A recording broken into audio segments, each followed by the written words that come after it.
ஐயா வந்து book release பண்ணுற அன்னைக்கு வந்து எத்தனை பேர் நோட் பண்ணீங்கன்னு தெரியல.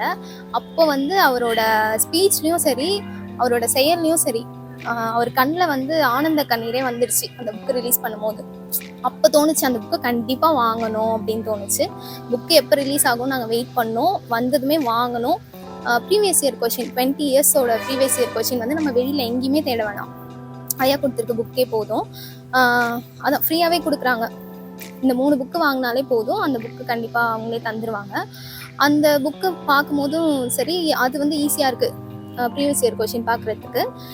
இதில் வந்து ஒவ்வொரு டாப்பிக்குமே இப்போதைக்கு இலக்கண புக் மட்டும்தான் வந்திருக்கு. இதில் இருக்க ஒவ்வொரு டாப்பிக்குமே சரி, என்ன சொல்கிறது, கிறிஸ்பாக இருக்கும். நம்ம வந்து வெளியில் வந்து அவுட் சோர்ஸ் என்ன பண்ண போகிறோன்ற பயமே தேவையில்ல. ஐயா வந்து எல்லாத்துலேயுமே வந்து அவுட் சோர்ஸ் மொத்தமாக எடுத்துகிட்டு வந்து இந்த புக்லேயே கொடுத்துட்டாரு. அதே மாதிரி பயிற்சி வினாக்கள், இப்போ நம்ம மேத்ஸ் எப்படி வந்து நம்ம ப்ராக்டிஸ் பண்ணாதான் வந்து நம்மளால போட முடியுமோ, இப்போ இலக்கணமும் அப்படிதான், ப்ராக்டிஸ் பண்ணாதான், இப்போ பிரித்தெழுதுகளாம் கூட ப்ராக்டிஸ் பண்ணாதான் பண்ண முடியுமே. அதனால ஐயா வந்து கொடுத்துருக்காருல பயிற்சி வினாக்கள், அதெல்லாம் ப்ராக்டிஸ் பண்ணாலே நமக்கு போதும். இந்த புக்கு வாங்கி படித்தா போதும், கண்டிப்பாக நம்ம இந்த இயர் பாஸ் பண்ணிடலாம்.